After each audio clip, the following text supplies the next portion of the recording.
Welcome, strangers, to Talkumentary, a show where we watch documentaries and then get together and talk about them. Hi, welcome to Talkumentary. I'm your host, Brice Necker.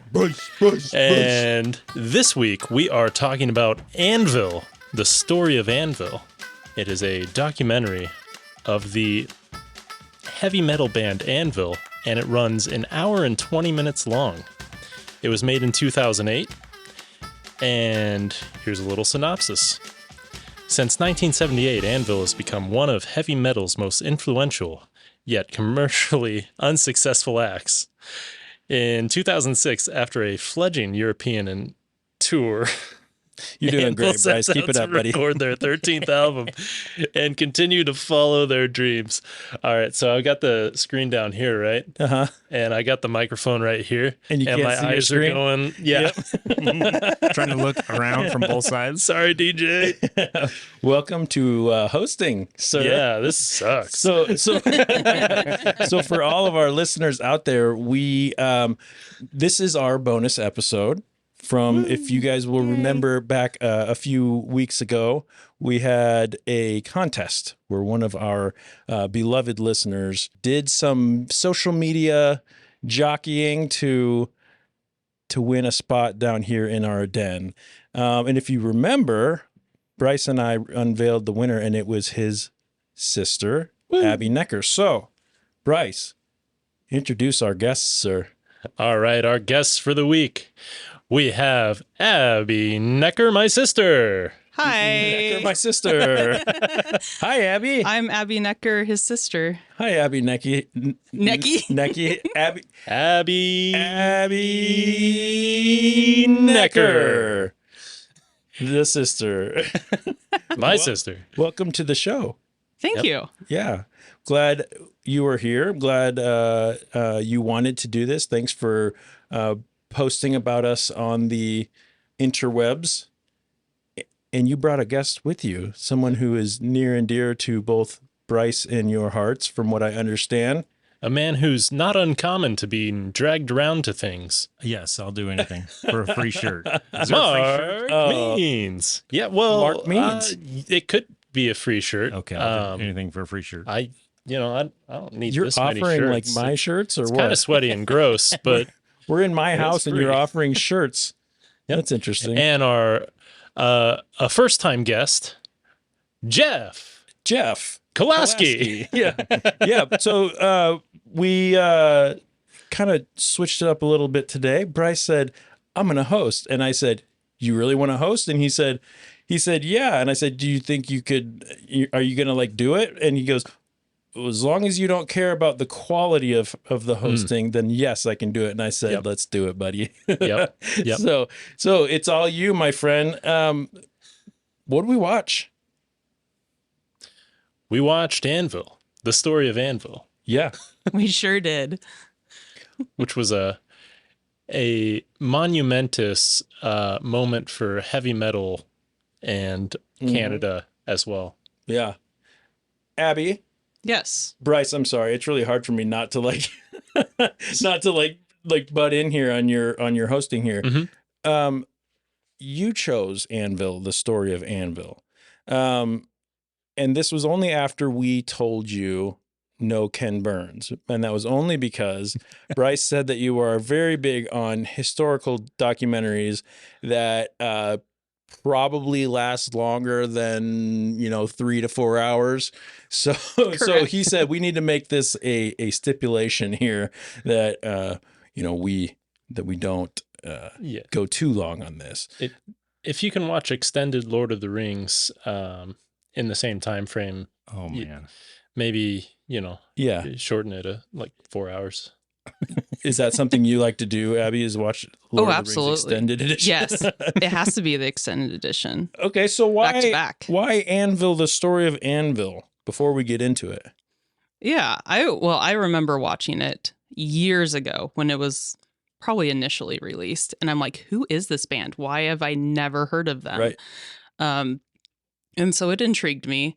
And after watching the story and seeing everything they've gone through, I've just been like, someone rooting for them this whole time, wanting to see them succeed. Yeah. And so I kind of, forgot about them in true Anvil fashion. Yeah. And recently, this past year, they re-released the documentary, and I was like, oh yeah, Anvil. I remember I forgot about them. Yeah. Again. And it was such an awesome documentary that I remember. And so I watched it again. I'm like, oh, this is incredible. It's so inspiring. What year was this put out again? This was put out in 2008. Okay, so that's older than I realized. When I got on to Spotify after watching this, what was their album called? Metal on Metal. No, the one they were working on, 13th. This is 13. This is 13. That's not on Spotify. I don't know why, but it's not. That seems to be not surprising. Yeah. So and I don't know why that is, but there was a lot of stuff that was much newer than 2008, which is interesting. So, I don't know. They're still going, I guess. Which, if it was 2008, that's quite a while ago. So good on them. Yeah, they're still going. Yeah. Go ahead, Brice. It's your show. Sorry. Not used to being quiet over here. Ladies and gentlemen, Jeff Kolaski. Killing it per usual. We've all met up this evening to discuss the larger-than-life band Anvil and the documentary about them and their struggles to make it in an industry where they've been overlooked since the 1980s. And they've been going at it since 1978? Yeah, sounds right. That's Yeah. Mm-hmm. Their biggest thing they had going for a long time was their tour to Japan in 1984, which was fucking sweet. Yeah. Yes. Pretty ridiculous. That show looked awesome. So who did we have on there? We had Scorpions, we had Whitesnake, and we had Bon Jovi, right? Yep. Yeah. Dude, it doesn't get much cooler than that when you're talking early 80s metal. And most importantly, Anvil. Oh, and most importantly, They probably thought at that point, this is going to launch our career, when in reality, what happened was that was the peak. Yeah. Yeah. And they didn't even know it. And it was kind of the stepping off point for some of those bands. Mm-hmm. Like, it maybe not completely stepping off, but they weren't any less talented or any less, interesting. If anything, it was more. I mean, the guy's playing a flying V guitar with a vibrating dildo. Right. So, which, if I can jump ahead a little bit, my biggest disappointment about this documentary was the fact that when he went back out, he wasn't still wearing the bondage harness. Right. He's just wearing a t-shirt. Like, oh, come on, man. Nobody wants to see a 55-year-old wearing I disagree. bondage clothes. Yeah. Well, one person does. Yeah. Jeff does. When you start balding, you start wearing that do-rag thing. That do-rag the whole time. Mm-hmm. Yep. Can't blame him, I guess. The Bret Michaels thing. Yeah. Yeah. Because Wait, Bret Michaels is bald? Wait, nobody's No. seen him without that bandana. No one in knows. There's no 30 years. evidence. the hair's probably attached to the bandana. Yeah, right. He takes it off, the whole thing comes off.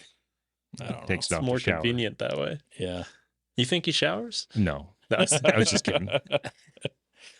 Oh, well, one thing I just want to get into here is Anvil versus Spinal Tap. Mm. Because the whole time I was watching Anvil, I was thinking, is this a real thing or is this a work of fiction?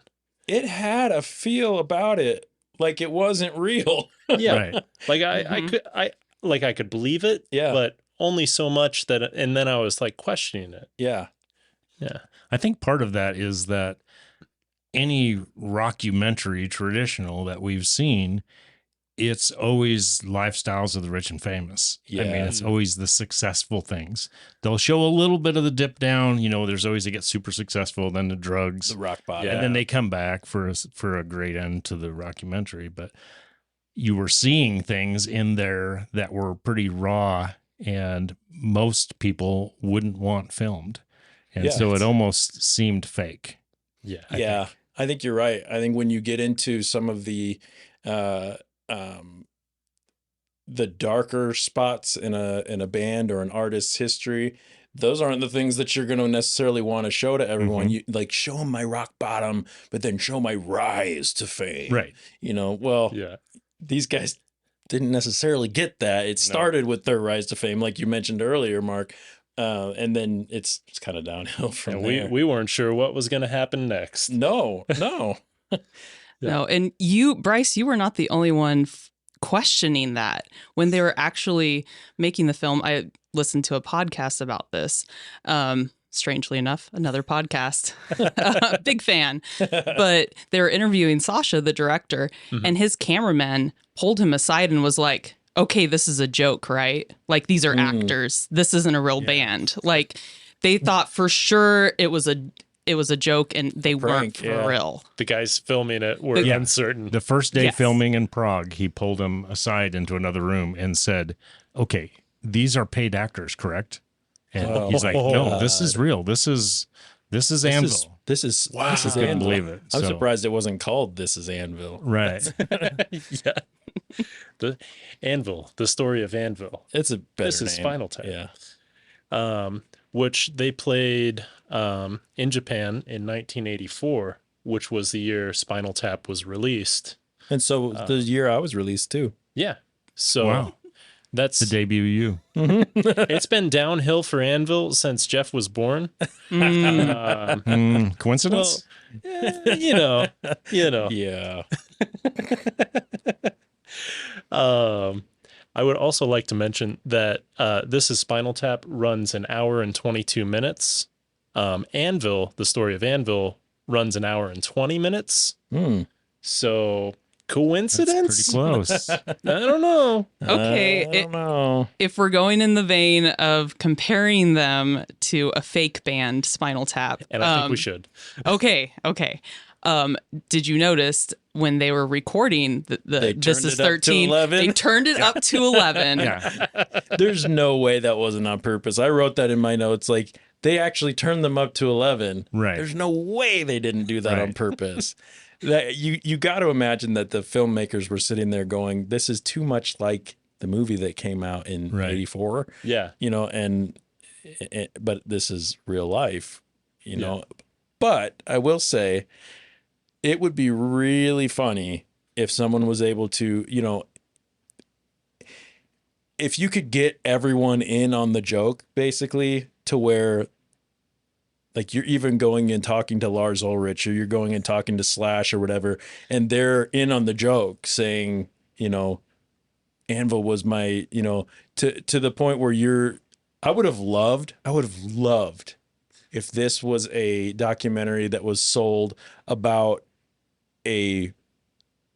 as it being a real thing, but it never was. Right. Like, when you said, I was looking at it because I couldn't figure out if it was real. Yeah. That would be so good if it wasn't real. Right.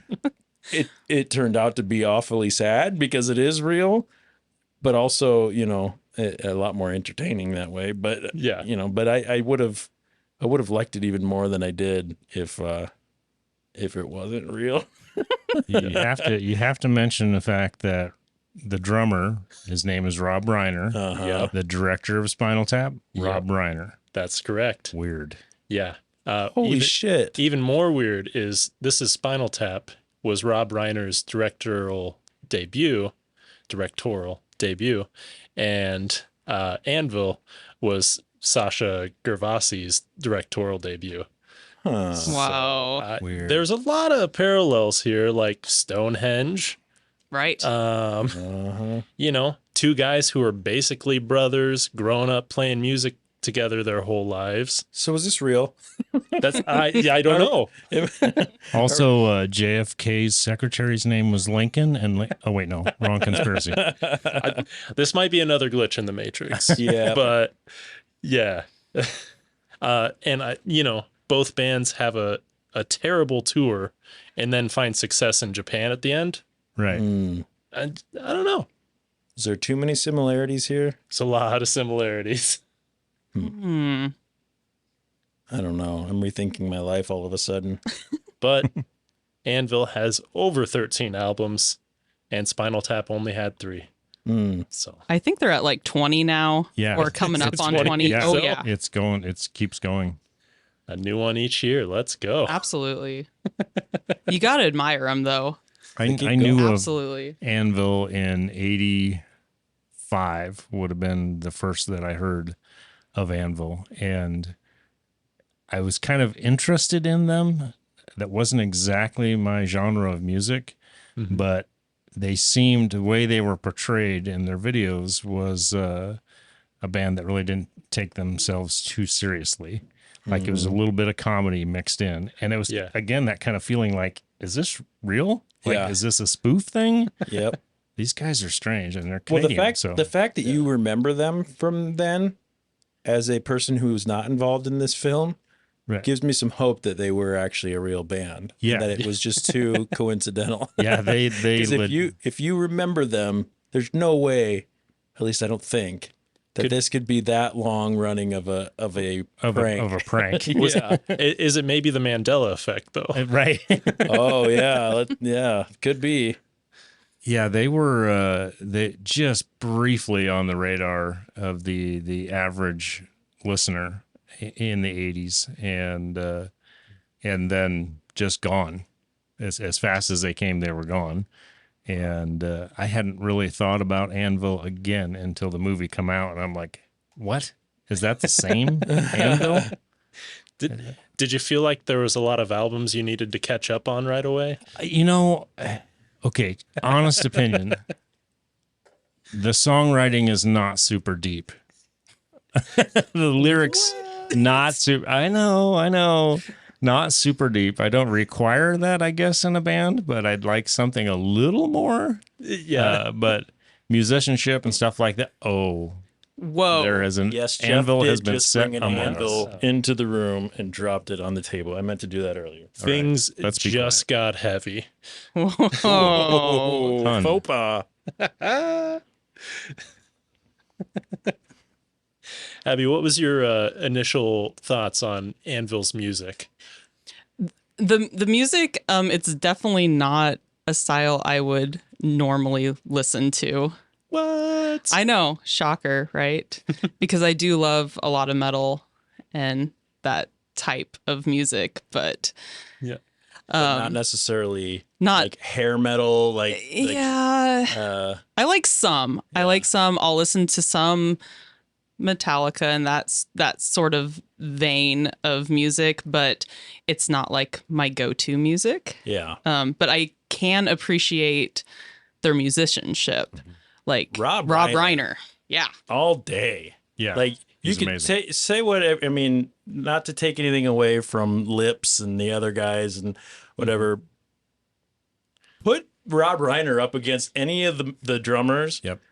that they were talking about, from Anthrax to Slayer to Megadeth, all them. He's in the same vein. Oh, Right. You know, and when he was 50 something, he's still hitting that double kick like it's nothing. And he's barely sweating up there. Right. And now as a drummer, I'm going, I stopped playing for a couple months and you'll see me over there dying on my set, Right. you know, sweating to death. I can't keep up. And this guy's going, that's fine.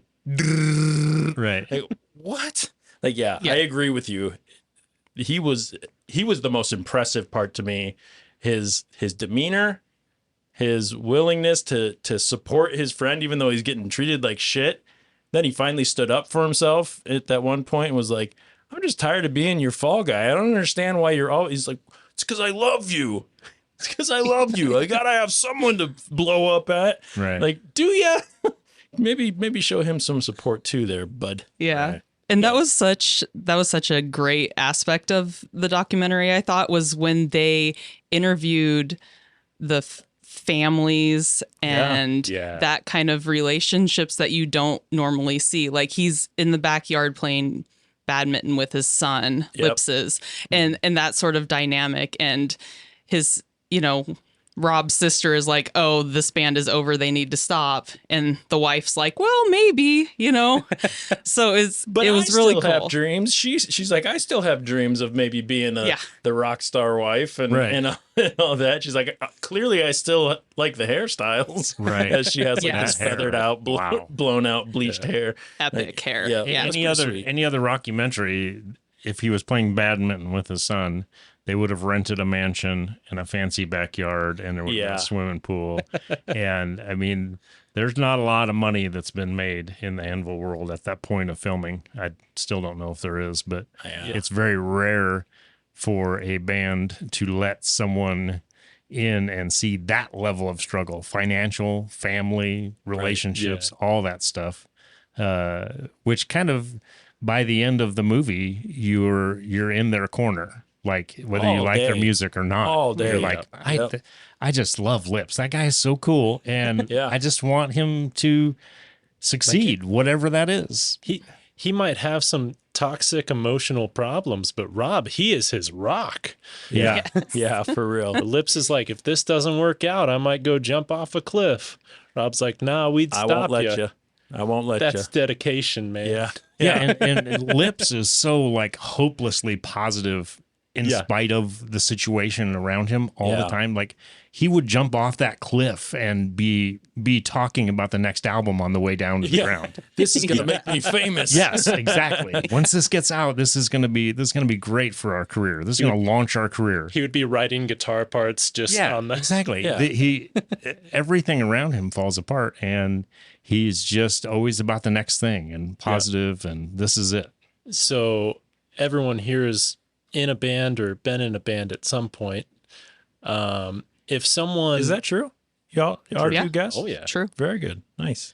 If someone contacted you guys from Europe and they just had a tour booked for you, would you go? Hell yes. Yes. Yeah. Prague, what were them cities? I'm like, Romania. Definitely. Yeah, absolutely. Here's the... I'll jump in on that.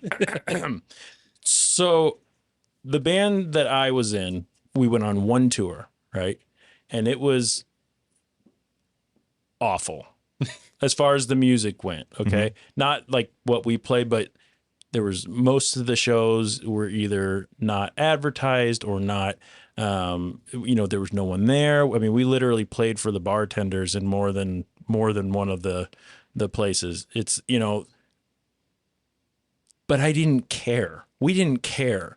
We were like, we're on tour, man. Right. Like, this is fucking awesome. And if some super fan called us up and we were still playing and we were struggling, and they said, come to Europe and do this, I wouldn't care if no one shows. Now, they were 20, 30 years into their, after their big, like you said, Mark, their peak. So it's a little bit different going, we're hoping that this is done up well and all that. And, we got that little glimmer of hope where they went to the, let's see, what was it? No, that festival. Yeah, there was a festival. Seating room for 10,000 people. And 104 or something came. Yeah. They're like... Painful. And the mayor was supposed to be there, and there were going to be 15,000 people, but there were 178 people that showed up. 174 is my notes. 174. Yeah. Okay. Somebody lost some money. I might have counted the band members. Yeah, there was a ton of marketing. There was there was posters. They were showing people who seemed excited, and nothing. And it was called Monsters of Transylvania, which seems like it should have been a fucking sweet show. Right. But 174 people. And then he goes straight back to catering after that. Children's catering corner or whatever it was. Yeah, when he gets those opportunities, speaking of Lips, when he gets those opportunities put before him, he transforms into like us at 14, 15, 16 years old, and that thought of playing a gig and doing this. And he's done all this stuff already, but every time an opportunity comes up, he's like, yeah. And they were fighting when they were fighting outside that, I don't know if it was in Prague or where it was at. They were outside that club, and Rob was quitting the band. He was done. He find a new drummer. I am done. Yeah. And he's out there. Lips is out there trying to talk to him, and he's like, "This place is jam packed." Yeah. And they go inside, like 4 or 5 people. 4 or 5. Yeah. There's a guy sitting in a chair in front of the In stage. the front row. Yeah. Yeah. I had that in my notes too, where my notes are much less organized than they normally are. But yep, I thought that was hilarious. There was probably 4 or 5 people. Now, to be fair, I don't know if it was because there was cameras there, but at least the few people they had there were rocking out. Oh, they were into it. They were really it. into it. Yeah. It's like Anvil has some diehard fans out there that are just never going to forget them and let them come out, which is pretty cool, Right. for what it is. I thought one of the coolest moments was when they met a fan who saw them in '84. Yes. From Japan. Yes. And he was just hanging out at one of those shows. Yep. Yeah, that was really cool. And he's like, if you ever come back to Japan or whatever, and then we find out obviously that was a good choice. But no spoilers are in. Well, spoilers, but they go back to Japan. And unlike when I host, I usually give a spoiler alert, but Brice just said, "Fuck it, let everyone everyone drown." Look, guys, you need to watch the documentary. Go ahead and just stop right now. Go watch it. Come back. You'll be questioning if it's real or not. Yeah, there you go. Nice job. But if it is real, then there were a lot of people in Japan who came to their show. When they were expecting to play to like 5 people at 11:30 in the morning. Right. Yeah. What were some standout moments for you guys? Well, we're kind of already just touching on that, but a moment that I could relate to the most was that bar in Prague where they finally get there and show up and play the show to hardly any people. And, you're hoping to get paid. You're at least hoping to get paid. Mm-hmm. And the guy tries to pay you in goulash. How disheartening is that? You just worked your butts off essentially on stage. It's hard work to perform that. You had to set up. You had to played. Like they said to him, you should have told us before we played if you weren't planning on paying us. Right. Like then we wouldn't have played, or we would have, and we would have expected what we got. Has anyone ever been on tour? Never been on tour. Played plenty of shows for nothing. Yeah. For goulash. I don't.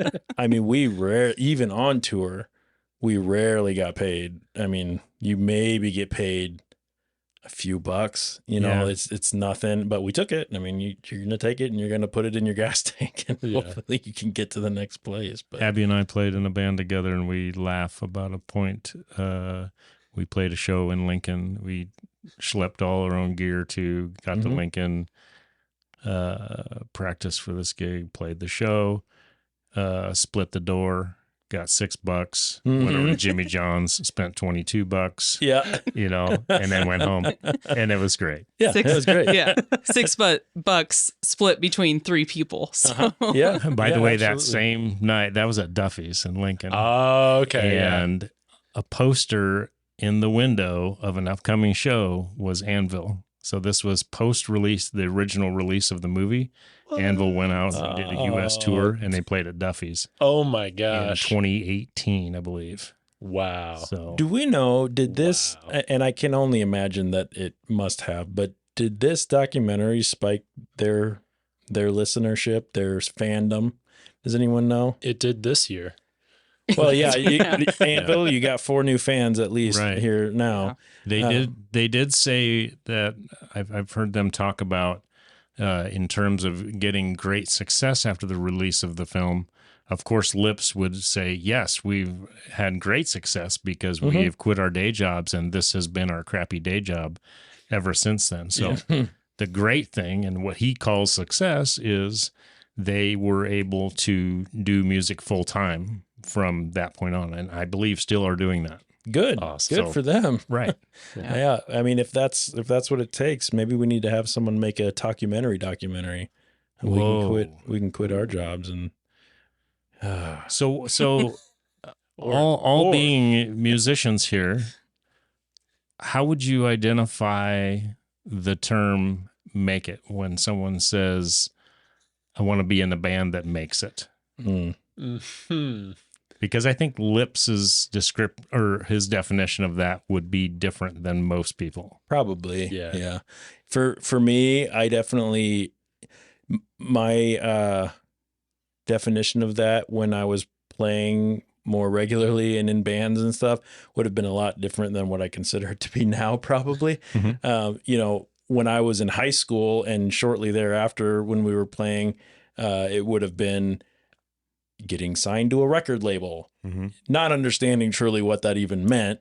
Like it doesn't mean anything really anymore, besides the fact that, someone was going to put their title and maybe, if you're lucky, help you put some of those records out and put your name on a few flyers and put you on a few shows maybe.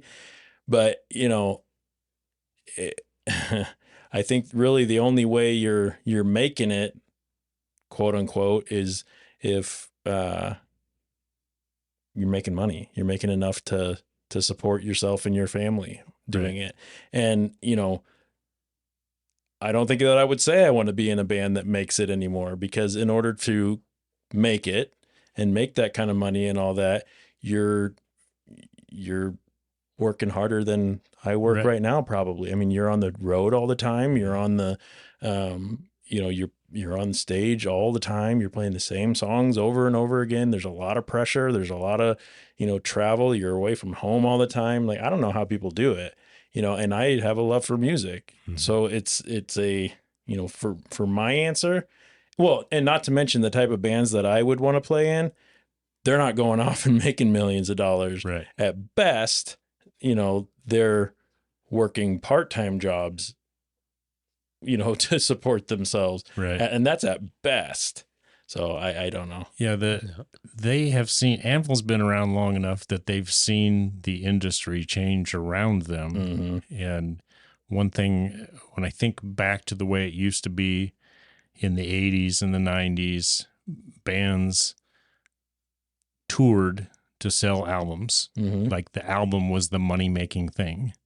And then Napster happened and flipped that all upside down. And now bands put out an album so that they can go tour and make money. Like the money is in the touring, where it used to be in the album sales. Yeah. And it's hard. It is hard now. They, how many bands, Kiss, I believe, is year 3 or 4 of their farewell tour. Yeah. The tours are so long now. Yep. Yeah. And so drug out in every continent, and tours when I was young, they were like 4 months, 6 months, and they were done. And then you didn't get another album for another year after that. Yeah. So that's changed drastically. A lot. I don't even know that I'd want to do it now. It's a lot of work. If I'm doing it now, it's a passion project, and it's in addition to the rest of my life. Right. Yeah. It's not my entire life. Oh, am I supposed to answer, Brice? Yeah. What's your definition of making it?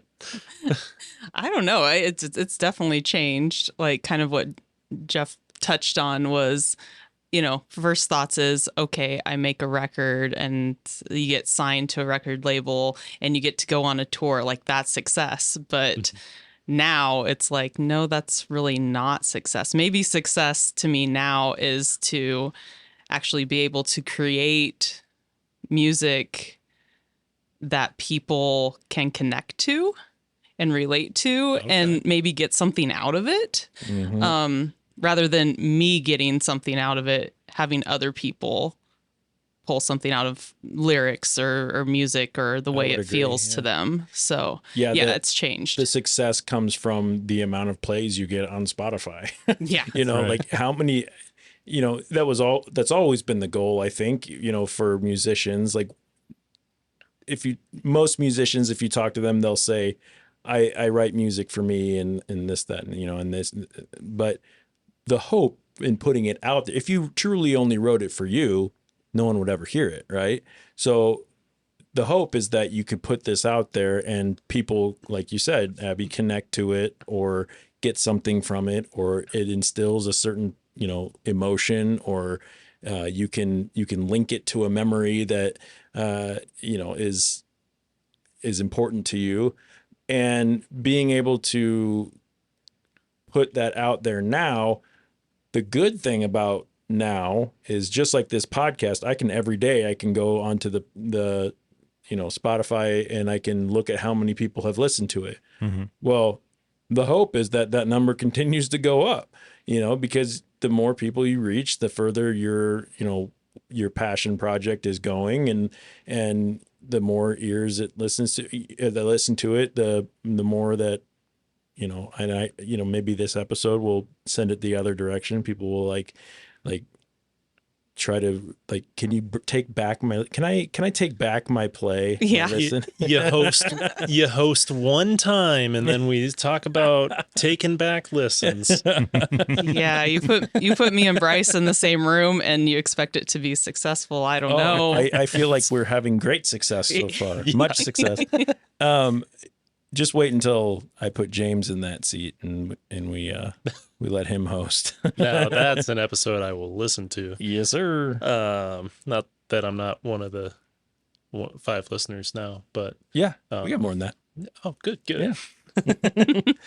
But it's not the number that defines the success. It's having, maybe you're playing a local bar show for somebody's birthday. Maybe it's your birthday. You're the lead singer. Mm-hmm. And you have 2 fans there that are screaming along the lyrics, and they have names like Cut Loose and Mad Dog. Mm-hmm. I'm just a mad, bad dog. That guy chugging that beer in his nostril, Just drinking it through his nose. That's impressive.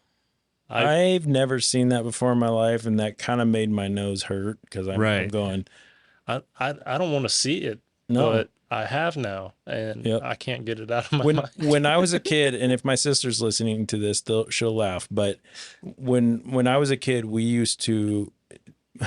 This doesn't sound great, but we used to put straw in our nose and suck Sprite up, and I can't even tell you how bad that fucking hurt. Oh, Like, it was instant, like, eyes watering, and and all that. But we did it because it was funny. So I can see why. I think that was Mad Dog who was dumping the beer into his nostril. But yeah, he's just a mad, bad dog. Yeah, that was Mad Dog. Mm-hmm. Cut Loose was the one who got Lips a job. A job at the. oh, that guy. Wow. That could Yeah. not have been real, Brice. That was real. I've done telemarketing. But telemarketing sales like that. Yes, absolutely. Oh, My first job out of high school was Mark. almost exactly that. Mark. There's no way that was real. The people in the background, those were real people, right? Yeah, that guy egging him on and, yeah. and prompting him what to say to push those sales, and he just tanked. Terrible. Oh, Talk about that's my nightmare job, is something like that. It's terrible. And that looked like an episode of a sitcom. I mean, that didn't look real. He one of the things he mentioned after that was he struggled so bad with even trying to do the telemarketing, because I think he said his mom had raised him to be polite, and that job is the exact opposite of that, and that is so true. Yeah. he thought he could do it while playing his stage character Lips. Right. So he was removing himself from the reality And of that Lips job. was selling. And even Lips was like, no, we can't. I'm too honest for this. Yeah. His mom taught him to be polite, but I saw him slamming that guy against the wall when he was not getting paid for that gig. Yeah. Yeah, Not that's so true. polite. But- Which that was warranted. Agree. yeah. Like they Agreed. should have paid him. That might have been a language barrier thing. Maybe it's customary to slam someone against the wall when they don't pay you, you know? Ah. No, what it's like over disagree. I don't know if this is the direction we're going later, but a reason why Anvil wasn't successful in our eyes. Management. Well, yeah, they say management. I think, thinking back to that kindness thing about Lips, is it they just make very dumb decisions, like very low level, like middle school kind of decisions about everything. Yeah. Nothing is except they're playing. They just have incredible ability, but they can't make a business decision to save their life. Which is all comes back to management. If you find somebody who can vouch for you, whose job it is to get you out there. I mean, their goal, something tells me that, if Brice and I start, if we go back 10 years ago and we start a band, right? We're probably not looking, especially knowing like how you guys, like the kind of music that you guys listen to and all that, like we're probably not looking to like main stage arenas. That's not really the goal there. We're looking to tour, play in some skate parks, get some kids moshing and, and diving off the stage and knowing our music. If I go to another state and the kid knows my songs, that's everything. Yeah, right? Absolutely. But Anvil was wanting arenas. And they had played at least one. And, you've got bands like Anthrax, like Guns N' Roses, like Bon Jovi, like Metallica, talking about how influential you were to them. So they were in they were set up to be that. They were in the right place. They were at the right time. They were writing the right kind of music, and that's what people wanted to hear, right?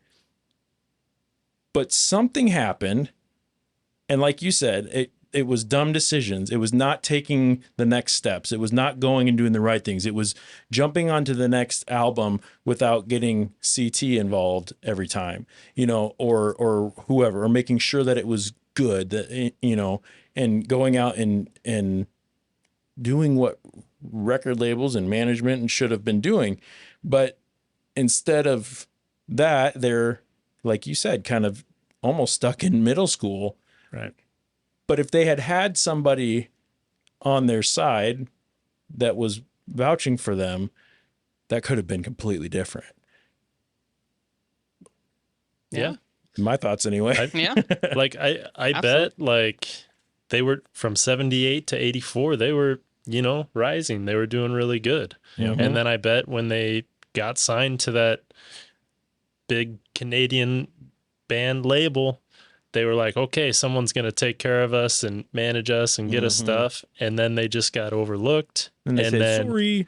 And then they got talked into switching labels, and then they got dropped. And it was just...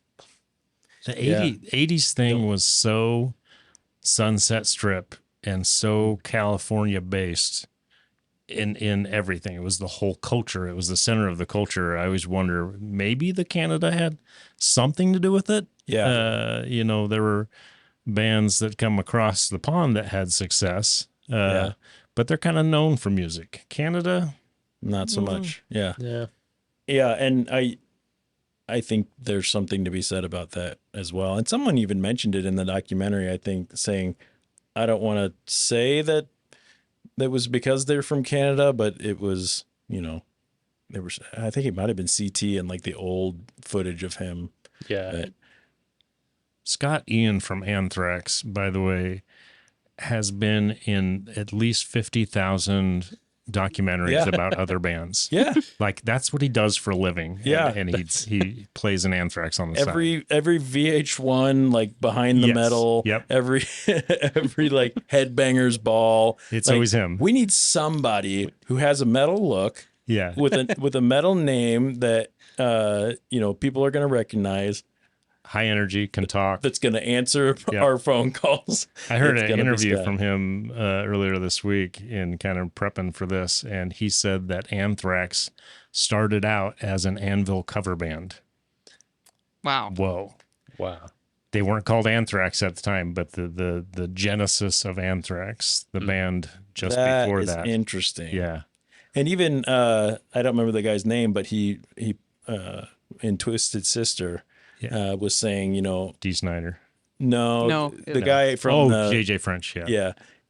Says the Anvil was one of the 3 bands that got them going. Like, Right. they were basically watching Anvil and going, we can do that, and we can do it better. Right. Like, let's just keep doing, like, If we can't do it better, what's the point? right. And I got to imagine, when we're, this documentary did a good job of putting the viewers in sort of in the shoes of Lips and Rob, and kind of, making them a sympathetic characters. And, I got to imagine that if I'm hearing all of these big names talk about how influential I was to them, there's going to be a lot of, I mean, yeah, you get some pride from that, and you could tell the way Lips was, smiling and going, that's awesome. But all in the same breath, you're also going, well, what the fuck? Why'd we get left behind? Right. Like, you are all influenced by us. Like, you were influenced and then you left. Like, not that that's their fault. Right. But man, that would feel heartbreaking. Like, God. And the answer surely must You're be welcome to go back and get our producer from back in the day and let's do this again and try to figure that out. Oh, man. Send him a cassette in the mail. Yeah. And he gets back to you. Yeah. That I don't recall which festival it was, but that whole kind of backstage scenario where they're back again, they're playing after 20 years, they're going to play this festival, they're backstage and there's other famous musicians and he's like fanboying, like looking like, oh, there's so-and-so and so. Yeah. He runs up to them and like a couple of them completely brush him off. Yeah. Like, don't remember him or don't care or just kind of roll their eyes or whatever. That is just soul crushing. Yeah, it is. Because I think they picture themselves at that level, and finally we're amongst our peers, and oh man, and they've probably played festivals and shows before together, right? And they don't even recognize it. I think that was in the end when they go to Japan and after their 11:30 set, and then he's running around. We're out here waiting to meet Ted Nugent. Right. Oh my gosh, that's so and so, and just takes off running.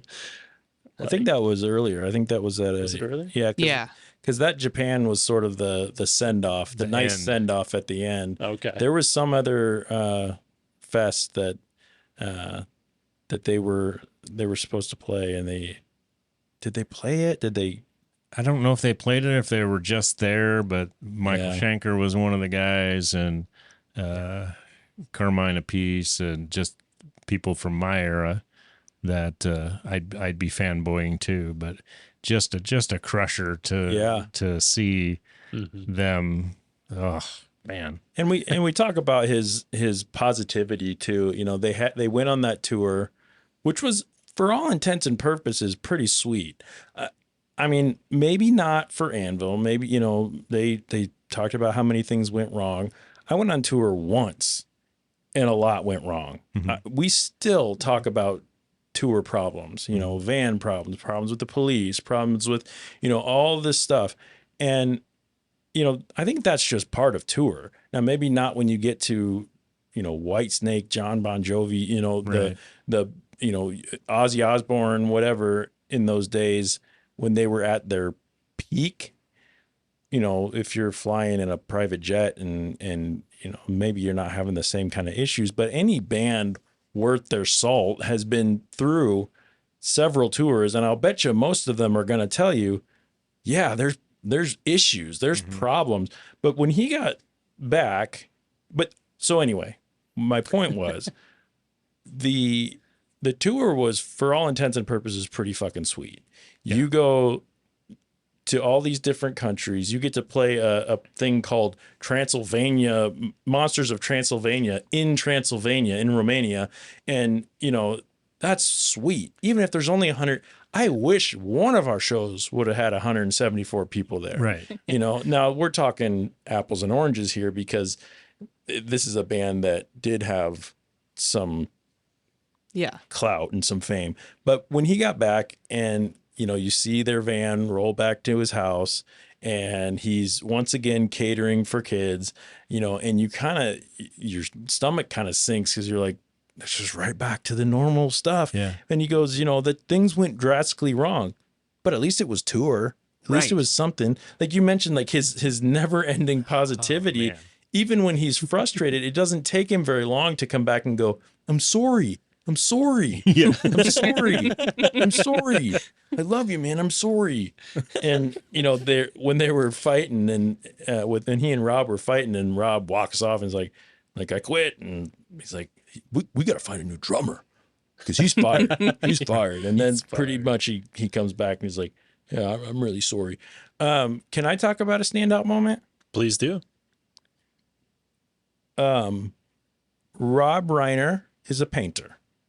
Mm-hmm. Rob Reiner made a textured painting of a turd in a toilet. That is a standout moment. And he was physically. Yeah. He was very proud of that. Mm-hmm. He had his little hidey hole where no one bothered him, and he liked to paint buildings without people in them. And then he showed us a poop picture. Like he was like rubbing the little turd going, there's plenty of texture on there. And like, Pretty proud of that. yeah, he was very proud of that. Those are the kind of things that I go, he's too serious when he's talking about that to make me think that this is real. The whole thing felt like it was something written. Yeah. Yeah. Anyway, that was a stand. And we saw at least one penis in this Oh, yeah. documentary too. I don't know why we call him Lips. It could have other nicknames, but They Such as Brice. No, I'm interested in hearing what other nicknames. the guy with a penis. there's a standout moment for Brice. What's that standout moment for you, Brice? I was like, why'd they choose this one? Oh, By the way, I was impressed that I thought he was a pretty good painter. I mean, It wasn't bad. Yeah. paintings He's a are better drummer than he was painter. But Oh, he yeah. was Yeah. still a good painter. Yeah. I do like that all the paintings are the album covers. That's right. he's got a knack for it. Yeah. A plug here, robreinerart.com. Right. You can buy his stuff. Really? I looked. Yeah. Make sure you look up the right Rob Reiner. Otherwise, How many do you have? Not the right, just the poop one. The reprints aren't textured though, like the prints. There's so much around this story too, the movie and how the movie came to be, and I don't know if it's my turn to talk about a standout moment. oh yeah, But it's actually not necessarily in the movie, but the story of how the movie came to be. I don't know how to say his name correctly. Sasha Gervasi, the director, I would assume. yeah. That's even like a nickname for him. He was that also sounds like a fake thing, doesn't it? Sasha it's, Gervasi. it's like something Simon, yeah. and he just goes with Sasha. When he was 14, pretty young, and I think he lived in England. These facts are probably all way off. I'm just making this stuff up. Nobody's gonna check, I promise. He saw a picture of Lips on the front of a local metal magazine, and he had that same prosthesis that he uses to play his guitar in his mouth in this picture. He saw the picture and he thought, I'm buying this magazine and I'm taking this home because this is going to piss my mom off. He bought it, looked in it, read about the band, bought their music, became a huge fan at a young age. That's and fun. when Anvil went over there to tour, he went and saw them in person, ended up getting backstage at 15 years old, mega fan, ended up after the show showing them all around the local area, getting to know the band. Rob invited him, would you be interested in being our drum tech? Oh wow. Which I learned today, Anvil has a habit of just grabbing their fans. And again, these terrible management decisions. Yeah. Can you build us a website or Well, whatever? that's You're interesting. our roadie now. Yeah, that's So- interesting. So they took him out, and he did the whole summer. They had to meet with this kid's dad. Can you imagine being a dad, your son saying, this band wants me to tour with them? Oh, Okay. the band that you showed us the picture of with the Yeah. as you so eloquently said, the prosthesis. Yes. Yeah. So they met with the Yeah. dad, and Wow. I don't know what's wrong with his dad, but his dad was like, okay, Sure. like dad of the year. His dad was like, yeah, this will make your mom mad. Go for it. Yeah. So imagine being that kid and being 15 and Oh my getting to God. tour for the summer as a drum tech. Wow. And then he completely forgot about them, went on with life. They lost touch with each other. Like, I don't know, 20 years later, he becomes a filmmaker, runs into Lips, and is mind blown because he realizes He's still playing. they are still trying to make it. They never stopped. And he was wearing the same Scorpions t-shirt that he was wearing like 20 years earlier. If that's not like a filmmaker's dream, Right. like, Yeah. like just bump set Spike for a Yeah. filmmaker to go, wait a minute, you're still playing? Yes. I gotta put this on film. Exactly. And it's we got to film the rise and fall of Anvil. unbelievable. Yeah, Unbelievable. that's pretty awesome. And I do think it's interesting when you mention like they grabbed their fans and basically gave them jobs, and you know, first of all, that reminds me of like Flight of the Conchords or something. Like the what's her name, their biggest fan, Mel, yeah, you know, and then Reese Darby's character, their manager in Yeah. Oh my goodness. anyway, it just reminded me a lot of like of that when they're touring and there's just all these problems going on. Anyway, yeah, it's interesting. Speaking of good management, yeah. Oh yeah, they could have gone with some restart. What was his name? I don't know. I can't think of it just because you can't think of it. Do you guys watch Flight of the Conchords? I have, but I'm as sorry. far as names, Yeah. it's escaped me. If you get a chance, you have to look at Anvil's website. Speaking of bad management decisions, Oh, no. it is the worst. I think the fans just made it. Like, I don't think Yeah. they really did anything with it. I was so shocked at the website that I had to do some research on the website, and that's what I found out. Fans made it, and so they're like, "Hey, great, go with that. That's our official site." That's It is Yeah. terrible. made a From, like, website. That's ours. Yeah. the more you talk about this stuff, the more I agree that, and nothing against these guys, I just think they don't have a clue how to run Right. a quote unquote band business, you know, because that's what it is. Mhm. And they don't have a clue how to do it, and they don't have a clue how to get the help to do it. Right. You know, they're leaning on their family. You know, his sister paid for the Right. the record, and you know, they're just, to them, that's all it needs. So we just need this record, and then we're gonna, you know, we just need this, and we're gonna be big. We're gonna go on this tour, and then you know, it's gonna be awesome. You know, I will say, so they did a pretty good job with filmmaking when they set up the final show at that Japanese place, and you know, they're like, I got a call, you know, in Tokyo, and they sent them there, and then they're upset that it's at 11:30 in the morning, and they're, you know, going, did we really go through all this just to play in front of 5 people and all that? And they are walking out, and then they turn that corner, man, and when they see that group of screaming people, like, man, I felt so pumped for them. Yeah. I'm like, yes. And he runs out. He doesn't care that his guitar cord is like getting hung up on the stage, and he's going out there and he's headbanging with these Japanese people. And I will say, I knew that if anyone was going to pull this out for Anvil, it was going to be the Japanese, Right. because I spent 4 years in Japan and played music in Japan.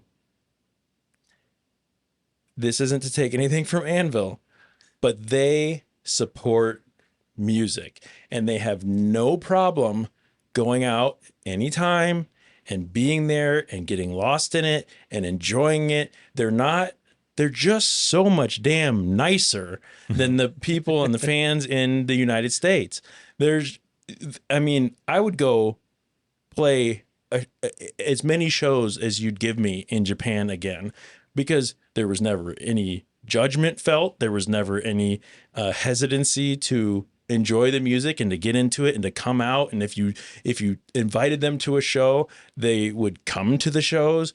And like, it just, there wasn't this elitist mindset in the Japanese culture for music, even like hardcore, metal, punk, all that stuff, which was the bands that we were playing in.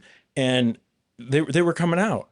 And people like that, if you saw them here, you would never think that person's into metal, you know, but they're at the show, they're whipping their hair around, you know. And so I was so happy. It made me feel so they're walking around Tokyo. I'm going, I've been there. I've been to that street, that intersection that they're standing in.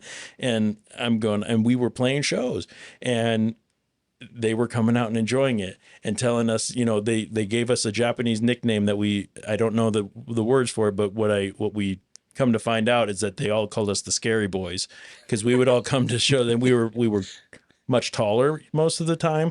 And so Godzilla. Yeah, pretty much. But anyway, I was really happy when they went back to Japan and got that pop, you know, of and that what that must have done for their what's the word? Their sanity, self-esteem. Yeah, yes, self-esteem. You know, their confidence, I think, is what I was looking for. Like, you know, and now they can go off to record Thumb Hang and wow. After 34 years. Yeah, I agree with that. You're talking about the filmmaking portion of that, the way they set that up and that walk, and you just kind of know that the end of the movie is coming. You have no idea what it is. Is it empty? And we're going to end the movie with Lips being hopelessly hopeful of the future. Hair wisping in the wind as he's like crying. And they're walking, you know, back through the tunnels, and you're wondering, is this Spinal Tap? They're going to get lost and they're going to go the wrong direction. But that build up to that, and when they finally flash to the crowd and it's just packed and these people are ready to go bananas, it's just like, I can only imagine. I would have loved to have seen it in the theater, because I would have stood up. Oh yeah, absolutely, for sure. It was I'd so be cool. that guy. I love that he didn't waste time getting off that stage and into the crowd to start that song. Yeah. Like, he immediately saw that there were that many people, and he just went with it. Yeah. Abby and I were listening today. They were talking about when they, on the original release of the film and on the re-release of the film, they did what was called the Anvil Experience, where they would do showings in major cities, play the whole movie, and then the band would come out and play immediately afterwards. They would go right from that scene into the band going, and people going bananas. That would have been so fun. We need a follow-up with Anvil now. Like, I want to, maybe we can call them and have them on this show. They've done a lot. We could just tell them we're big fans. If I get them on the phone, you all are coming back over, and we're going to talk to them, because I would love to have a follow-up on what life has been like after this. Yeah. You know, that's the hardest thing about documentaries, especially like biographical or, you know, or music ones, or, you know, because you can only get so far, because it stops at the present and then it continues to happen. So how much has happened after that? What, you know, like, it would be really interesting to know. Are they still playing? Which I think they are. It sounds like. And one thing I want to know, we find out, you know, as the credits are rolling and stuff, that the bass player for that tour and everything, he ends up with the manager who booked the European tour. Yep. And so they got a new bass player now. I'm wondering if they're looking for one now. Wait, what? Was it the bass player or the guitar player? I missed this detail. It's the bass player. Was it okay. Yeah. So the manager that was the guitarist. Yeah, with the longer lady hair. who booked the tour in Europe. She married a guitar player, right? Yeah. Or was it? I thought it was the bass player. I think it was, Pretty sure it was the she guitar married player. one of them. Okay. She married one of them. Because the bass player was the bald guy, right? Yeah. and the guitar player had the long, Had the like, hair. wavy Yeah. hair. Yeah. My bad. Okay. You could All right. you could tell in the documentary that they were definitely a couple even before they shot that wedding Yeah. scene. Like Yep. they're always together. Yeah. Although I out. agree, Okay, marrying the manager when the manager is terrible seems like a bass player thing to do. Oh. Yeah. I would agree Yeah, too. Yeah. okay. Oh, shit. I mean, what do you do when Shots your fired. manager is so terrible, but your guitar player is married to them? That's You an quit the awkward band. situation. I mean, bye. That's a terrible decision. Yeah. And well, I think it also said something that she was looking to book the next Scorpions tour or Yeah. something like Right, that. at yeah. the end. Yeah. And I didn't follow up. I didn't see how that went. I wanted to but- call the Scorpions like, hey, you How'd need that to watch go? this. You need to watch Yeah. this film first. They're like, yeah, dude, that was like 15 years ago. We know. Oh, we know we got another documentary coming out. Yeah, she's on our documentary too. And the fucking up whole our- thing with her booking trains not booking trains. right. And the travel and just what an absolute disaster. That's why they didn't get paid for that gig, is because there They was were such a late. language barrier and they couldn't figure out how to get to the venue. Right. Mhm. Yeah. But we also find out towards the end that lawsuits were settled and they did get paid In goulash. No. like £100. Yeah. Yeah, 100 euros or whatever. 100 euros. Which yeah. is how much I if don't we know. go into US dollars. It's not life-changing money. not No. No, it's not. It's not more than enough- $6. Not enough for a but ticket home. I want to mention one of my favorite kind of almost like punk rock moments of the film when they went to Stonehenge and they weren't supposed to touch Stonehenge, and he's like, I gotta touch it. And then he jumps the thing, goes and touches it, and runs back. I'm like, yes, that's so fucking cool. I'm more interested in its healing powers. Yeah. And then he probably jumped back over the fence. Sorry. I love that. That's me. I have to, like, if I'm at a museum and it says don't touch this. Mental note, don't invite Okay, him to well. our museum, Right. Bryce. Been there. Yeah, Been there, he's touched been. that. You see, Damn it. you know all those handprints I wiped Cleaned off off, the yeah. windows and everything? Yep. The family dynamics, I think, are worth being talked about here. Lips wanted to prove his father wrong, that his efforts would be worth it. No one in his family for a long time really seemed to support him, and eventually, you see that Lips, his sister, did fund the tour, but they were all kind of sitting there talking and going, he basically he's making a mistake here. And I don't know. I can't confidently say that if my, little brother was 50 years old and still doing this and wanting to, that I could feel that support of him, that I would want to get, I don't know what the equivalent of, 5,000 euros was, but I don't know that I'd want to put that kind of money into, my brother's dream for that at that age. And, so I do think that it was pretty interesting that, that they, yeah. I sorry, Bryce. Speaking of brothers and sisters. Would you? Yeah, would I? No, I was definitely moved at that point in time because I could put myself in that situation, not saying that I would fund Bryce's dream. But you would think about it? I would totally think about if I had thinking the about money. it's the easy Yeah. part, yeah. Yeah. Put But to that in my be notes. to be that supportive of your brother and to just be like, this is really important to him. Yeah. And I'm going to support you no matter what. Yeah. And, sisters, man, they're great. Yeah. Am I right? Yeah. They're like the best. Yeah. Keep going. Keep They're Let him like finish. Let you borrow money all the time. And what? Wait, what? Wait, what? Also, you have the added pressure of when you're trying to decide to support your sibling of having cameras there. Yeah. And yeah. whatever decision you make is going to be a part of a documentary, most likely. Yep. So Yep. This documentary will go down in history. And Right. remember those festivals we played where thousands of people came and watched us? I don't remember that. They might watch this documentary and see what you did.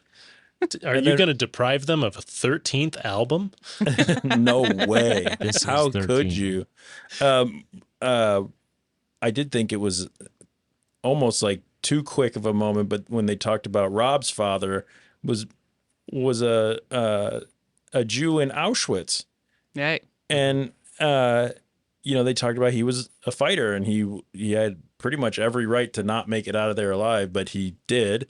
And then it's sort of telling when Rob's like, yeah, my dad said, do what makes you happy because, that's what's important. I'm here with you. I'm like, dang, that's cool. Like, that's a heck of a story.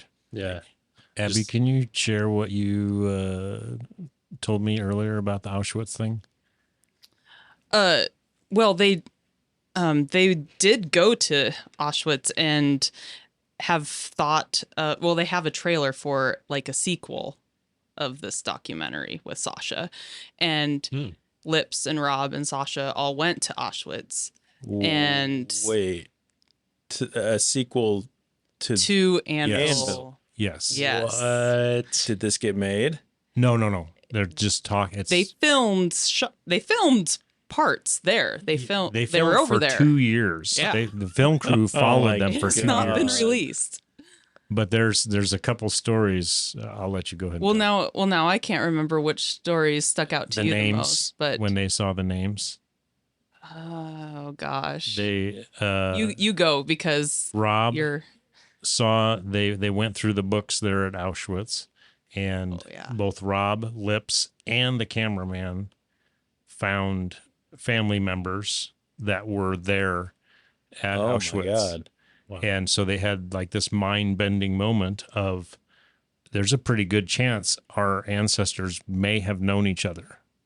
Whoa. and there, crazy. yeah, Whoa. and there. Now I remember. There's also a pile of suitcases there, and one of the names on the suitcases was a relative of, I think, either Lips or Rob. I can't remember which one. Wow. But so there's this really close connection, and that's when it really hit him. Like these, Our bond is deeper than just going to high school together, man. Mm-hmm. Yeah. We got to write more We gotta write- 666 songs. Let's talk about if we dig deeper and lift up her skirt, then which by the way, what was that? The Shirley Show? Yes. Oh, When man. that talk show host is reading their lyrics. So cringy. So funny though. And he's sitting there just like smirking like, yeah, you realize I was like a teenager when I wrote this. And yeah. The But crowd reactions as she's reading it no. were great Yeah. too. yeah, the like there's probably a sign above their head that says like act disgusted. Yeah. Applause here. You guys act shocked when I said their lyrics weren't very deep. About as deep as they come, man. Right. but yeah, that Sorry, was that. Abby. No, you're good. I that was hijacked that. such a bunny rabbit trail. I love it. Yeah. I'll just shoot the rabbit. But back to Rob's dad, like Lip said, like, hey, this was not in the documentary itself, but this other interview I heard. And it was like, if he died in Auschwitz, like there would be no Rob, there would be no Anvil. And he's just like thinking back on that whole family line, like, wow, what if things went differently? Yeah. Whoa. Whoa. Wow. So that Dang. if there is a sequel, I sure hope that footage somehow becomes available because I would love to see that.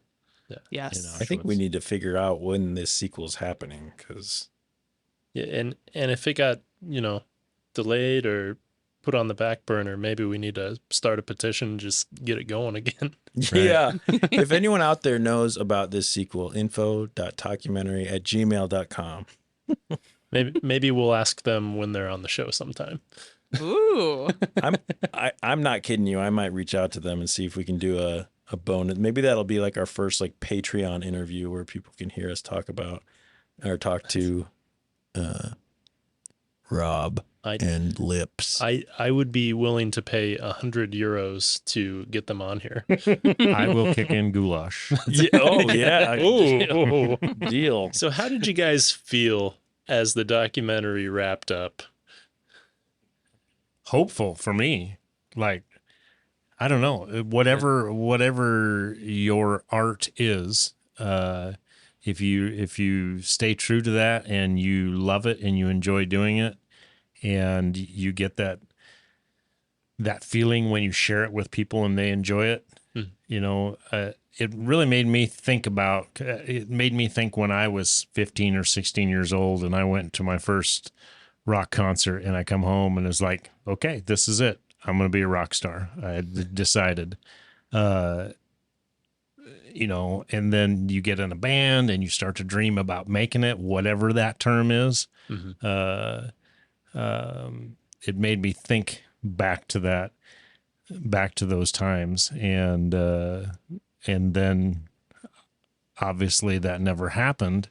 But you look back at the experiences that you've had, the bands that you played in and stuff like that, and how much fun it was to share something you have created and just throw it out there, because it's very nerve-wracking.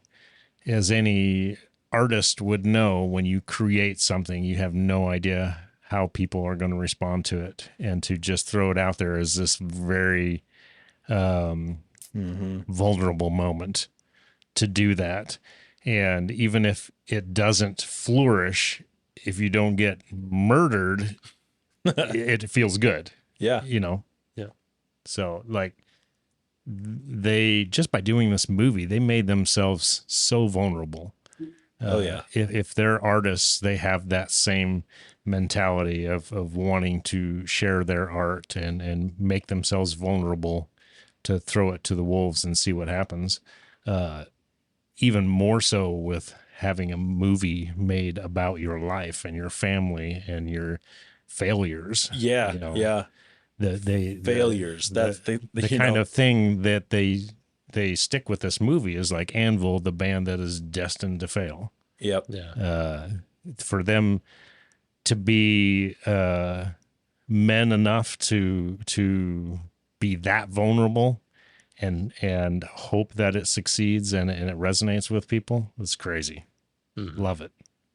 I wonder how much of their creation of this film, though, was them thinking that this was their chance to showcase their new rise to fame. Like, they probably didn't realize that this was going to be essentially a failure, a story of failure. Right. They probably thought this is the rise of the phoenix, from the ashes comes greatness. And that's probably what it ended up feeling like. They went to Japan, it ended on the high note, and they're hoping, that it's going to keep going up from there. And,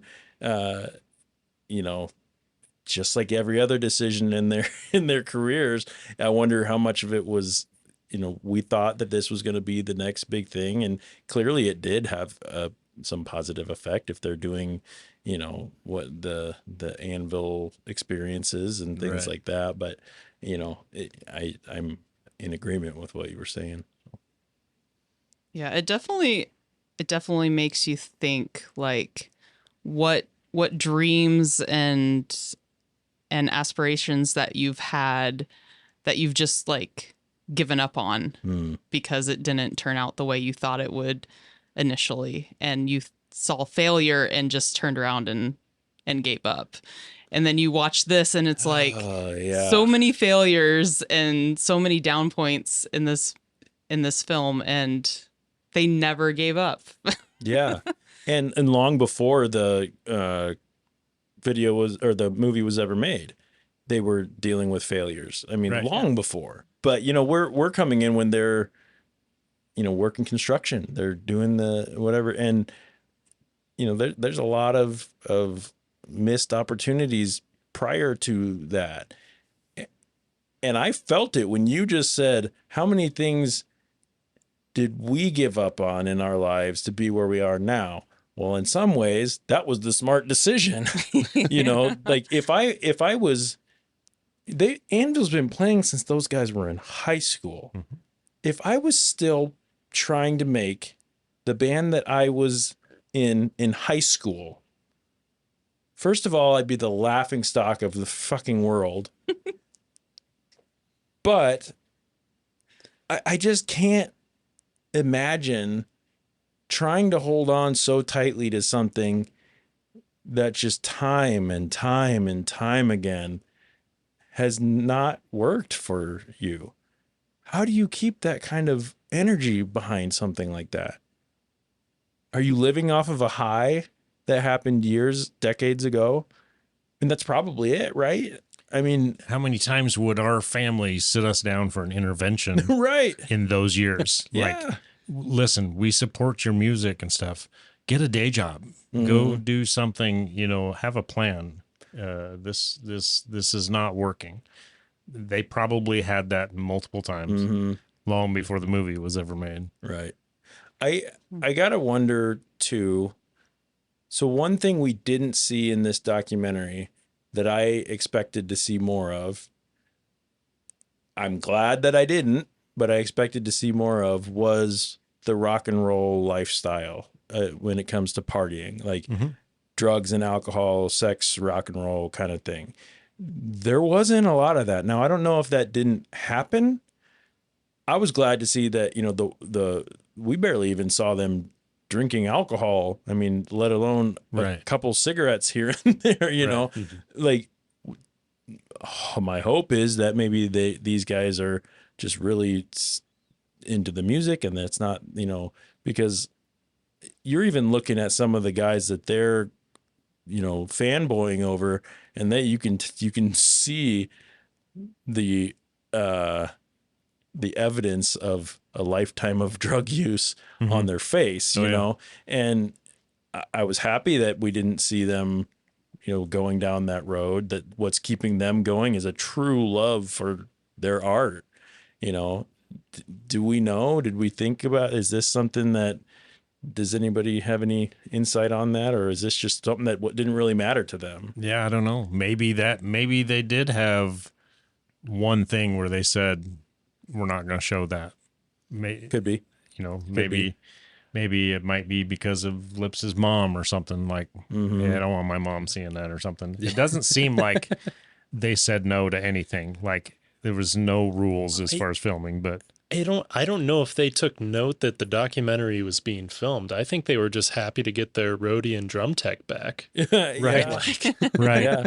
They one thing they didn't touch on, which really surprised me, was the schlepping of gear in and out and setting up and doing all their own stuff. Because that's one of the big differences, other than finances, between them and their peers from the 80s. Yeah. They're still hauling their own gear at 55 years old or whatever, carrying their amps. And some of them, that bar in Prague, like the load in, load out there, it's like a bomb shelter. Yeah. So I'm surprised they didn't kind of emphasize the struggle of that. That's the worst part. It is. The worst part of playing a show. Is. You especially, I mean, you're a drummer, right, Mark? Right.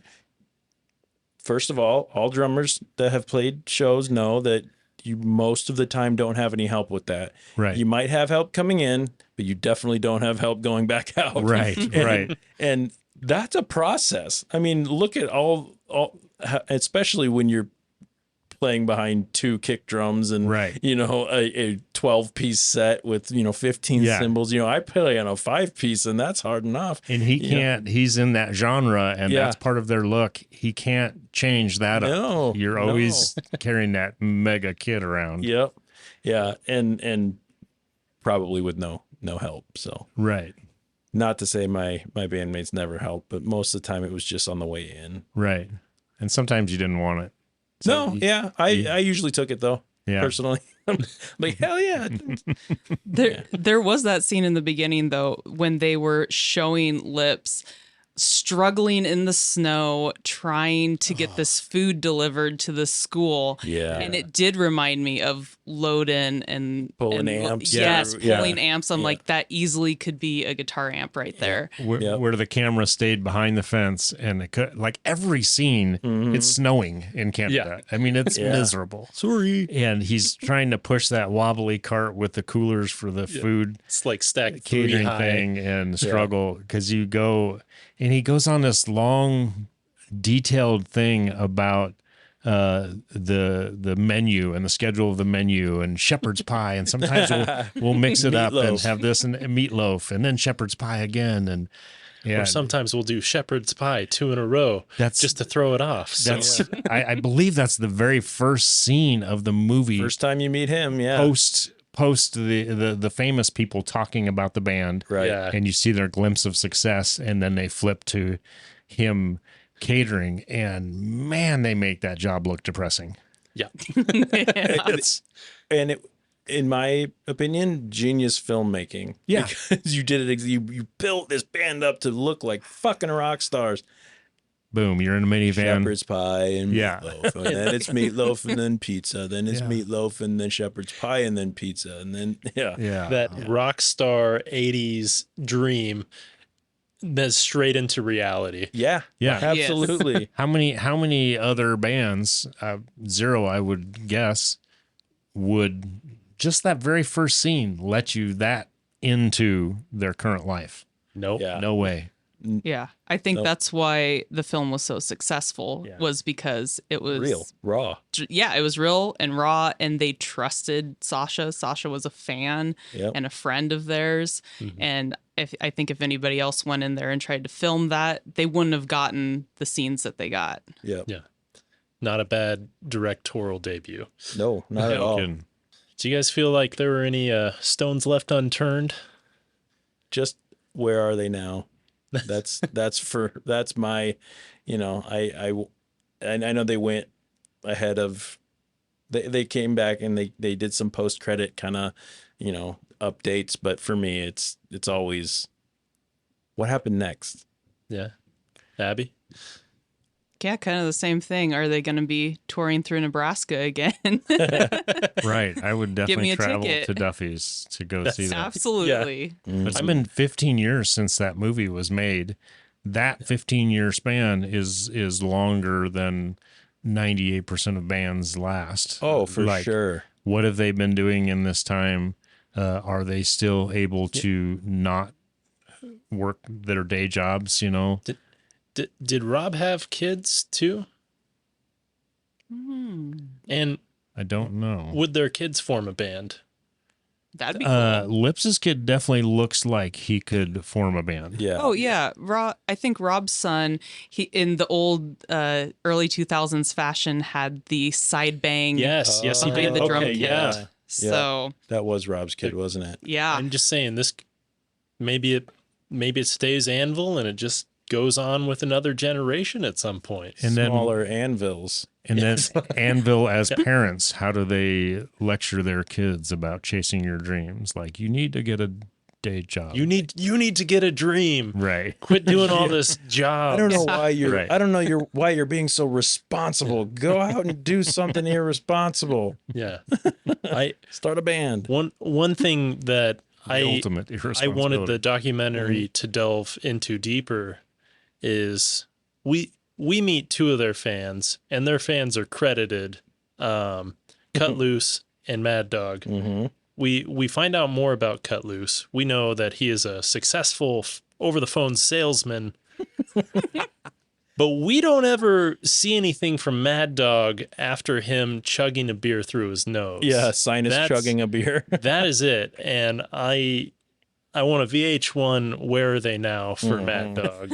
If the rise and fall of Mad Dog, if the peak is that beer chugging in that bar, I'd hate to see what the other. You'd hate to see it. I really want to see it. The character development, the backstory, it was all there. Those are some dudes. And then they just leave us with Nothing. Right. here's Anvil. But what about Cut Loose and Mad I think one of them, I don't remember which one of them has passed away. since the movie. I Oh, don't now know. I feel bad. I'm guessing that's going to be Mad Dog. Probably the I'm gonna beer through the nose. I'm gonna guess the guy who had no hesitation. You don't get a nickname like that and expect to live long. I should have did my homework. I should know that. Yeah. Well, maybe if we go to an Anvil show, we'll see one of them there, You Yeah. never know. Yeah, and we'll have to figure it out, which Who which it one's is. left. Yeah.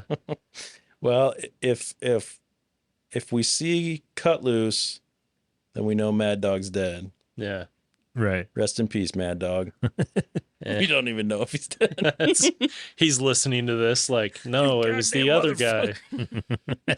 I'm not dead. Yeah, reach out to us though. We'll have He's you like, click on my name on IMDb. You'll see, and I'm in all these other successful things. on. Yeah. Like, Where we at, Brice? well, We didn't talk about ratings beforehand, did we? Oh, we need to talk about ratings, but I've Uh-huh. already figured it out. We're going to rate this, and each week we have a unique rating system.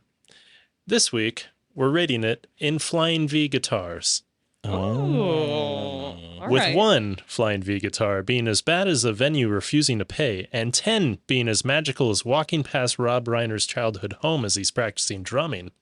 Nice. Jeff, how many Flying V guitars would you give this? You know, I really enjoyed this. I think this deserves 8 Flying Vs. 8 Flying Vs. Yep, and because I really I felt for these guys, I became invested in these guys. I think the storytelling was well done. They did everything right with showing how important they were, to showing their struggle, to showing an unrelenting like work ethic when it came to that. They might not have been the brightest, crayon in the box. They might not have been making the smartest decisions, but I think even Rob or one of them said it in the documentary. You can't say that there's a band that hasn't wanted this more or worked harder, or, I can't remember exactly how he said it, but something along the lines of, this is what, we've done what we can do, and we're still doing it. And we're going to continue to do it. I had a lot of respect for them. I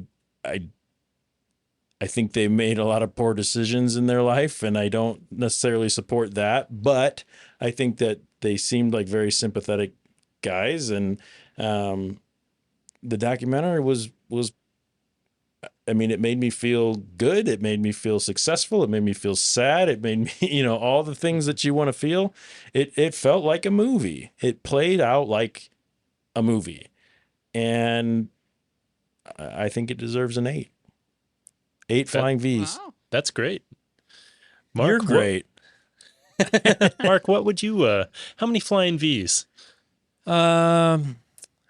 Trying to just, you asking this question makes me think, what more would I have wanted to see out of this movie? I really wish they would have had the Auschwitz scene in there. I would have loved that, but I didn't know about that, so I really can't count that against them. But I'd probably also, I'm going to go 8.5 double neck Flying Vs. Excellent. I love it. I've been a fan of music documentaries for years. I love it. All genres. I'll watch just about anything. And this one stands, I don't know about above every other one, but separate and on its own, because there hasn't been anything else done like this. And I don't think number one, you definitely don't have to be a fan of 80s metal music to get something out of this documentary. Right. You don't have to be a musician to get something out of this documentary, or an artist, or Canadian, or whatever. I think you can take something out of this movie that maybe redefine your own view of your own success, and what is it, or at least take a look at it and say, what am I striving for? What am I driving for? Maybe I already have it. Maybe the success that I've been hoping for, I have it. And think it's always good and healthy to kind of look at any situation like that and from a different perspective and kind of redefine what success is. Because in a quick glance, it's easy to say Anvil never achieved success. They always sucked. They always lose at everything they do. Well, they've been playing live music and sharing their art with people for longer than some of us here have been alive. Yep. And that's pretty awesome. Much respect to that. So. Agreed. Yeah. Agreed. Well said. Yeah. Abby, you had to follow the podcast. You had to email us. You had to like some things just to get us all to watch this. I did. What would you rate it? And why do you regret your decision? Yeah. I don't think we have enough time for that, but I will go, okay, just to be weird, I'll do 8.5 Flying V's and a half Gibson SG to make it a solid 9. Are Yeah. those axes on fire, though?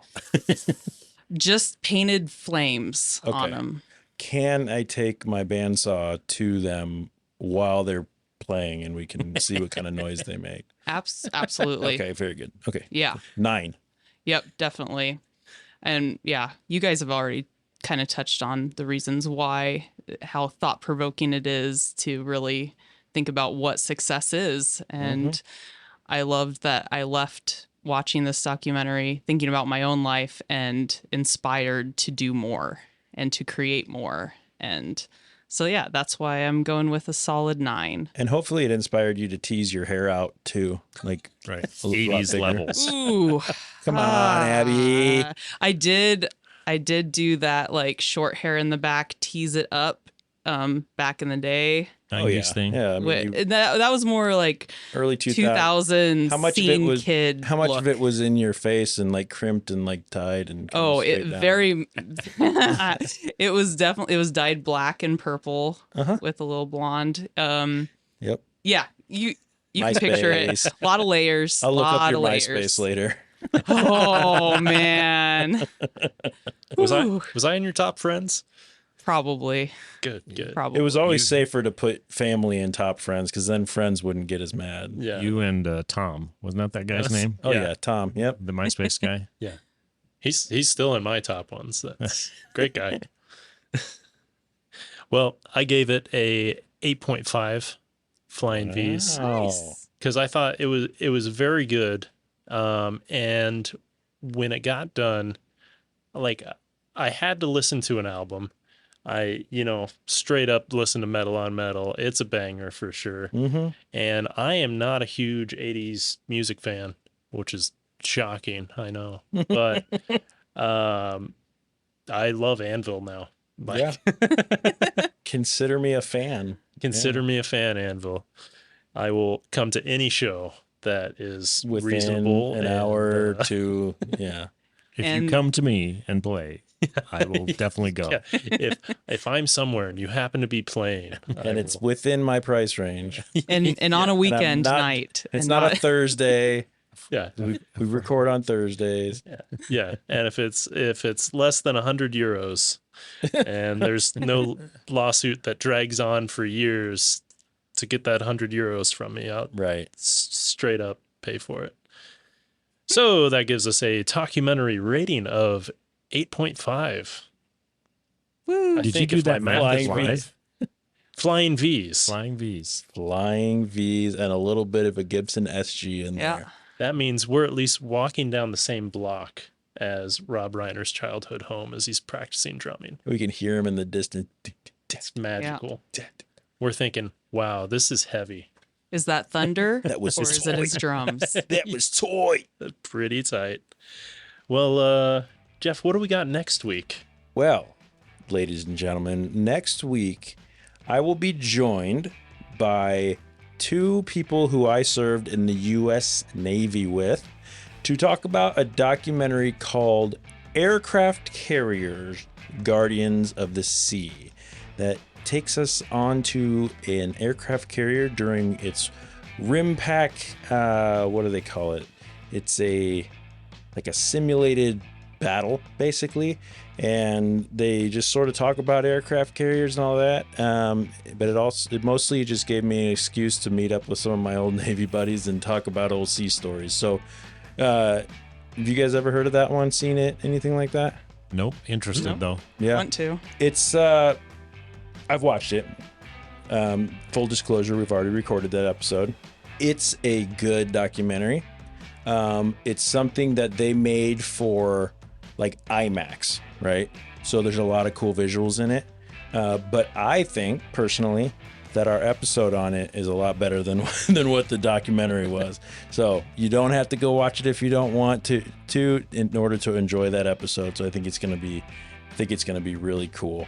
Brice, did you prepare the outro, or you want me to hit it? Hit it, Jeff. Okay. So join us next week on our aircraft carrier as we launch off the catapult and then catch back on with the arresting gear, one documentary at a time. Go out, rate, and review our podcast on your favorite podcast streaming services.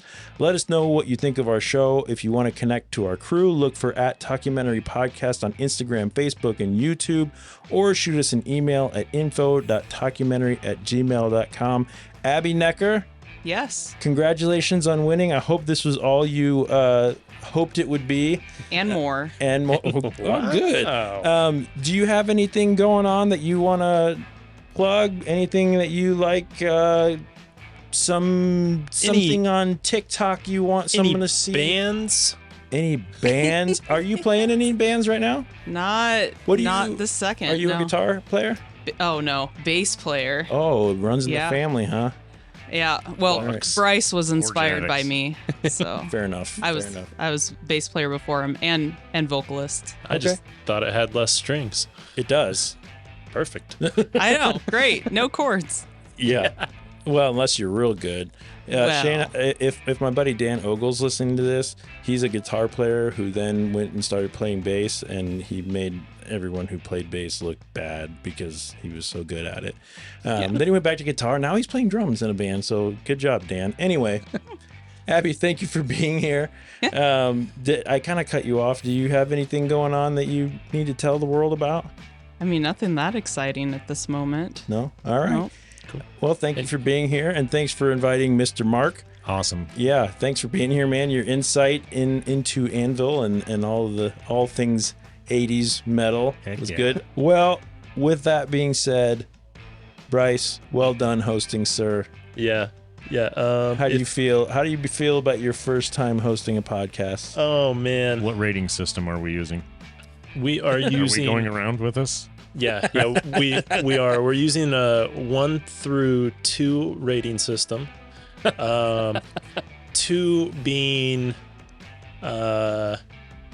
he took adequate notes going into this, and 1 being could have done more note taking beforehand. When you say adequate notes going into this, you were literally going here. Yeah, Going Typing into this. in your car while you're Yes. That's what you mean, correct? that is Siri, take a not- note. Yeah, that is correct. Yeah. Okay. Well, again, wonderful having you guys here.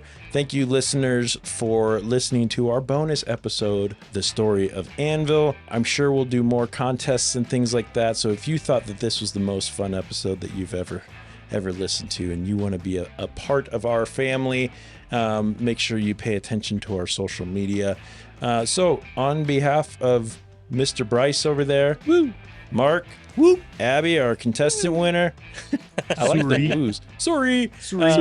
And DJ in the post-production booth, who's going to have so much fun with this episode. Sorry about my phone. Sorry. So, Unthought of, Brice. unthought out. Mark, Abby, I'm Jeff Kolaski, your host. I want to thank you for listening. Hope you keep your minds open and be kind to each other. Later, players. Later, players. Sorry. Bye.